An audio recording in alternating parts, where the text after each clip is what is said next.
Emergency airlift. Britons are to be evacuated from the coronavirus outbreak in China. Once home, they'll be put into isolation for a fortnight in case they're infected. But for some families, it's been an agonising choice. I could be evacuated, but there was no chance of my son being evacuated. They were sorry, and did I still want to go? Also tonight, the end of the line for Northern. After years of mayhem and misery, the government takes back control of the failing rail service. Manchester United's fury after fans throw flares at the home of its vice-chairman. And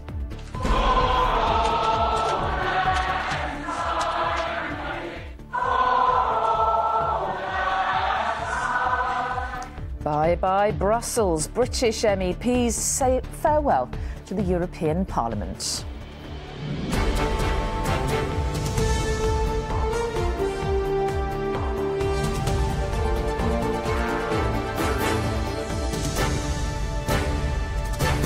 This is the ITV Evening News with Mary Nightingale. Good evening. Britons waiting to be airlifted out of the coronavirus-hit Hubei province are to be put in quarantine for a fortnight once they return home. Hundreds of passengers may be taken to a military base after the flight from Wuhan touches down tomorrow. The number of cases and deaths there is still rising. Here, the Health Secretary, Matt Hancock, is chairing a meeting of the Emergency Committee, COBRA, to work out the government's next steps. But in China, some families are being forced to make an agonising choice whether to leave or stay behind with loved ones who can't travel with them. Rebecca Barry has the latest. The British military are well rehearsed in fighting deadly outbreaks. Now they could help combat the spread of coronavirus. During the Ebola crisis, these barracks in York were used to train army medics. ITV News understands the government's now considering using a military base to quarantine the hundreds of Britons being flown back from the centre of the outbreak.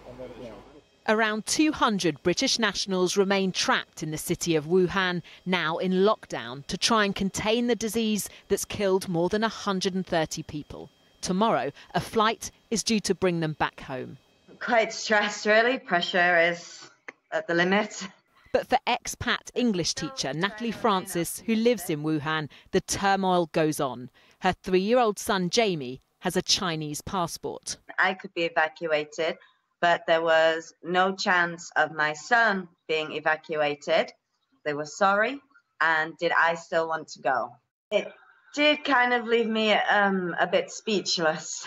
Eventually I said, the obvious, no, I won't leave without my son. In Westminster this afternoon, the Health Secretary chaired a meeting of the COBRA Emergency Committee. He said, "We're working hard to get British nationals back from Wuhan. Public safety is the top priority. Anyone who returns from Wuhan will be safely isolated for 14 days with all necessary medical attention." But for this British family, a holiday has turned into a nightmare. While Jeff Siddle can return with his 9-year-old daughter, her mother, who has a Chinese passport, can't come. I feel absolutely terrible. I feel as though I'm leaving her without any support. What started as a family holiday has turned into a nightmare. Meanwhile, British Airways has suspended all flights to and from mainland China with immediate effect. And the Foreign Office has updated its advice, now warning against all but essential travel to the country. Other nations are taking more drastic action. Australia's going to quarantine its returning citizens more than 1,000 miles away on Christmas Island. Scientists say we're in uncharted territory. We don't normally quarantine large groups of people. We might quarantine 1 or 2 individuals, or we might ask them to self-isolate at home and stay in contact with them. But to actually do it for such a large group of people, I think that this is somewhat unprecedented. It's thought Britons who want to return home will have to sign a contract agreeing to be quarantined. But some scientists predict coronavirus may already have entered the UK. Rebecca Barry, ITV News. Well, the number of people now infected with the coronavirus around the world has risen to more than 6,000, with the vast majority of cases still in China. The number of those known to have died has increased to 132. 16 other countries have now confirmed cases, including the United States, Australia and Canada. Well, we can go to our Asia correspondent, Debbie Edward, who's in Beijing now. Debbie, China's a country which is effectively in quarantine in its entirety tonight, isn't it? Yes, and the World Health Organization has reconvened this evening to consider elevating this virus to a global emergency that would deem it a serious risk to the rest of the world. The rate of infections we're now seeing here in China has surpassed the SARS outbreak, and we're seeing people become infected who haven't recently travelled to China or to Wuhan. Here in Beijing, this is a country which is feeling increasingly cut off and cutting itself off from the rest of the world. British Airways is just one of several global airlines which has suspended flights. 6 neighbouring countries have closed their borders to China, and it is becoming increasingly difficult and restricted to travel within the country itself. On the streets, everyone is wearing a mask, and people are only venturing out if, like me, they have to go to work or to buy groceries. And the health authorities here in China have said that it might not be until February the 8th, that's another week, until this rate of infection starts to slow down. Debbie Edward in Beijing, thank you. Let's go to our political correspondent, Romilly Weeks at Westminster now. And Romilly, the government here has been criticised, hasn't it, for its response by some of those Britons in Wuhan. Is the reality that it's actually playing catch-up? Oh, I'm afraid we've lost Romilly there for the moment. We'll try and return to her a little bit later. But as we reported earlier, BA have stopped flying to China. Well, and there's a guide to your rights on our website. You can go to itv.com/news for any information you need about that. So let's go on to the day's other main story now. Northern is to be taken into public hands after years of delays and cancellations brought travel misery to millions. The struggling rail firm is to be stripped of its franchise in March. The government says it now wants to see tangible improvements, but critics of the move insist more needs to be done to fix the Northern rail network, as our consumer editor Chris Joy reports from Manchester. Often more of an ordeal than a journey. I joined this morning's crush hour on Northern trains. It's just the same every single day. Like, there's not a day where you get on and you think, oh, I'm going to get a seat this morning. Yeah, and it's been like this for probably 2-3 years. And I think this year's probably the worst. Last few months has been horrendous. I mean, I paid £7 to go 2 stops. You don't even get a seat? Don't get a seat. Yeah, pretty bad. Northern has just been voted the train company with the highest levels of dissatisfaction on the entire network. Action has been taken today, but there are still questions about how it was ever allowed to get this bad. Northern serves around 15 million. From March the 1st, it now goes into public ownership, run by experienced railway managers working for government. 6,000 staff will be transferred to this so-called operator of last resort. All tickets remain valid. I've asked the operator of last resort to do some simple things straight away. Deep clean the trains, they're filthy, and put a proper cleaning network in place. Things like ensuring that there's a Sunday service, which doesn't exist, and of course most of all focusing on trains turning up on time. Northern fail! They called it Northern Fail after years of stress, delays and misery. But the train firm, part of Arriva Group, today warned its departure won't fix big problems with the tracks. The fact is that a number of those infrastructure schemes either have been delayed or have been deferred or cancelled, and so we're now running many more services on a network that in some places is too congested and isn't fit for that level of demand. Network Rail made this promotional video of its Manchester track improvements, but many say they don't go nearly far enough. without addressing fundamental areas like right here, like Platform Zero at Leeds, which is still a building site 2 years after it's supposed to be built, like addressing fundamental signalling work, like addressing platforms at Piccadilly, we're not going to solve the underlying issues that exist. And frankly, any operator can come in and have the same problems as Northern have had. Government agrees more far-reaching changes are needed, but they can't yet say when and how. Tonight, Northern's passengers headed home with new promises, but the same old problems. Chris Choi, ITV News, Manchester. ITV News broadcaster Alistair Stewart is stepping down from presenting duties after he made errors of judgment on social media. Alistair was the longest-serving newsreader on British television. He left after breaching ITN editorial guidelines. He said he regrets the misjudgment and that it had been a privilege to bring the news to households across the UK for more than 40 years. ITN, which produces ITV News, thanked Alistair for his commitment to delivering high-quality broadcast news for many years. Well, moving on now, a police investigation is underway tonight after an attack on the home of Manchester United's vice-chairman. A hooded gang threw flares over the gate of Ed Woodward's home and it sprayed graffiti on a fence last night. No one was hurt, but the club has condemned the attack, threatening life bans for anyone involved. Richard Pallow reports from Cheshire. This is how hostile it's become. Flares and fireworks launched at the house of a Manchester United employee. It is just 20 metres beyond the gate. Fortunately, no one was home and no one was injured. But the handful of hooded supporters were sending a sinister threat to the club they claim to love. Red paint thrown on the outside was today still visible. Security already being tightened. From the alarm company, we'll do all the checks for you. Board member Ed Woodward has for some time now been the focal point of fans' abuse. But it could now be a criminal matter. Manchester United saying in a statement that we know that the football world will unite behind us as we work with the police to identify the perpetrators of this unwarranted attack. Fans expressing opinion is one thing, criminal damage and intent to endanger life is another. There is simply no excuse for this. Manchester United say that they will ban for life anyone found guilty of a criminal offence in relation to the incident here. The problem that the club has going forward is that while most fans would be appalled at the location of all of this, there will be many who have plenty of sympathy for the reasons behind it. Woodward advised the Glazer family during their unpopular takeover at Old Trafford.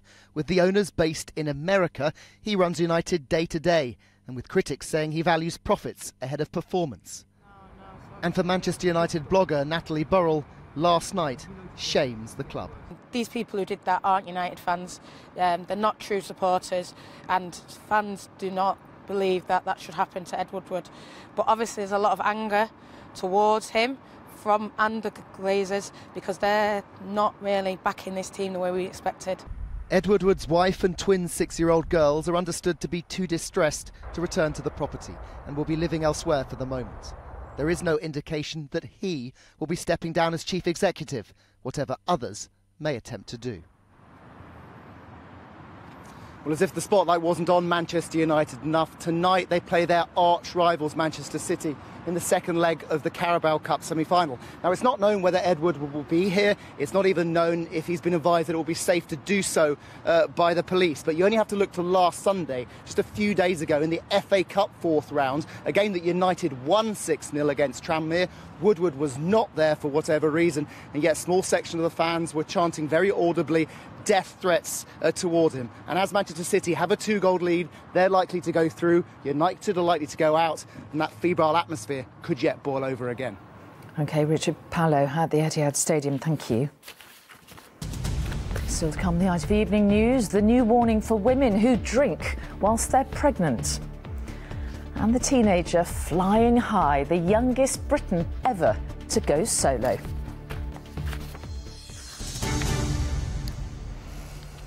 But first, there was celebration, sadness and tears in the European Parliament today. With Brexit now just days away, British MEPs said farewell to former colleagues in a special gathering there. During the historic session, they sang Auld Lang Syne and also signed a treaty approving the UK's departure from Europe. But as our Europe editor James Mates reports from Brussels, it was au revoir, not goodbye, for many there.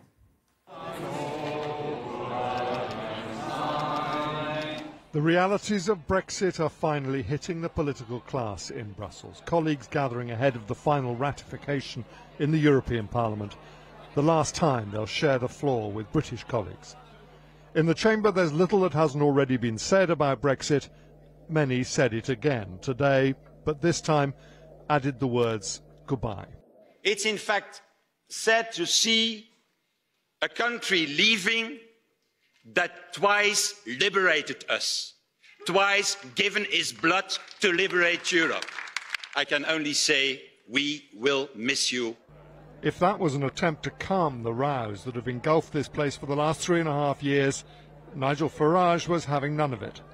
Once we've left, we are never coming back, and the rest, frankly, is detail. No more being talked down to, no more being bullied, no more Guy Verhofstadt. I mean, what's not to like? I know you're going to miss us. I know you want to ban our national flags, but we're going to wave you goodbye. Flags not being allowed in the chamber, the Brexit Party's brief stay in the European Parliament ended on exactly the note of controversy they were looking for. Please sit down, resume your seats, put your flags away, you're leaving, and take them with you.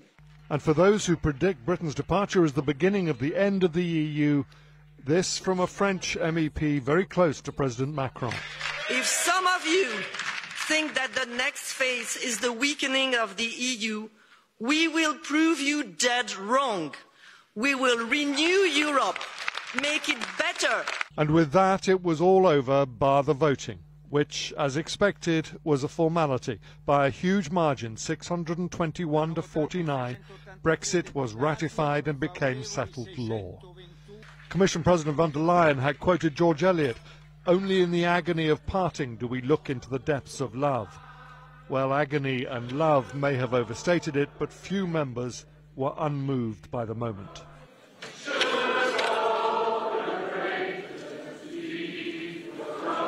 The President of the Parliament signed at the bottom, and that was it. Brexit happens on Friday. And in that sense, Brexit is done, but in so many others, it is far from over. This Parliament will debate Brexit again. It must ratify any future trade agreement. Next time, though, there will be no British representatives. James Mace, ITV News, Brussels. And a reminder about our special programme on Brexit Day. Join Tom Bradby and the team as we count down to Brexit live in an ITV News special. That's on Friday from 10 o'clock here on ITV. Well, let's get more of the day's news now. And manufacturer Whirlpool is recalling a further 5,000 washing machines. They were sold under the Hotpoint and Indesit brands in the last 6 years. It follows concerns that some machines were liable to overheat and catch fire. And an online ticket resale firm has been told to clean up its site by the competition watchdog. StubHub, which lists concert, sport and theatre tickets, has been warned it could be breaking consumer law. The website's now said it will make changes as a result. The US Secretary of State is calling on the UK to take another look at his controversial decision to allow Huawei to play a role in the country's 5G network. Mike Pompeo is here on a diplomatic visit. Well, let's go to our political correspondent, Carl Dinnan, who's in Downing Street. So, Carl, this is a big disagreement, isn't it, with our closest ally? Very much so. Mr. Pompeo arrives here the day after Boris Johnson took that decision to award the Chinese company Huawei a role, albeit a very limited role, in Britain's next generation mobile network, the 5G network. And he did that in the face of intense lobbying from the United States government not to do it. Mike Pompeo touched on a short time ago, and on the way here he told reporters on his plane that he hoped Britain would think again, because he said our view of Huawei is putting it in your system creates real risk. But crucially, he did indicate that so long as US intelligence continued to be shared on secure networks, which Britain has indicated it will be, that would probably still be shared between the allies. Of course, it's not the only disagreement. There's also the case of Anne Sakoulas, who Britain wants to be extradited from the States, and the Americans are saying no. And all this as Britain prepares to open trade negotiations with the United States as soon as Brexit happens on Friday. Some delicate footwork to be done here. All right, Carl, thank you. Members of the Scottish Parliament have voted in favour of a motion calling for a second independence referendum, despite the government's refusal to grant one. MSPs at Holyrood voted by 64 to 54 in favour of a referendum to be held so that the people of Scotland can decide whether they wish to be an independent country. Nicola Sturgeon has already said she wants to have that ballot in the second half of this year. Now, in the first study of its kind, British scientists have found that drinking any alcohol during pregnancy may harm your baby. It concluded that it leads to poorer brain function and lower birth weight. The findings back up existing NHS advice to stop drinking altogether while pregnant. Our health correspondent Emily Morgan has more. Making choices for our babies begins before they're even born. One decision these mums had to make while pregnant was whether to give up drinking alcohol. Government guidelines advise not to drink at all, and most here took that advice. Can I ask you whether you drank alcohol when you were pregnant? No, I did not. Why didn't you? Because I knew that she will be affected by it, and I didn't want to take any chance. I never find much guidance on that, but because I normally don't drink and I don't think it's something, I don't think it would be good for my child anyway. Very rarely, but I had maybe one glass of beer, but just few sip. The problem is current recommendations are precautionary, not based on evidence. Today, a new report suggests there is now more solid evidence to back it up. Scientists reviewed 23 separate studies on drinking during pregnancy. They concluded that alcohol can lead to lower birth weights and may affect children's cognitive abilities in later life. It could go from quite mild cognitive impairment, which means babies with lower IQ. It could have behavioral difficulties. It could also imply some physical features at the higher end of the spectrum, such as a stunted growth, so smaller children, and also some facial features. It's well known some pregnant women do drink occasionally. In fact, in the UK, it's 3%. Although new, many are urging women not to be worried about this study, which they say isn't conclusive. We're very concerned that sometimes the way in which these messages get conveyed to women can cause huge anxiety and alarm, particularly if they've drunk before they've known they were pregnant.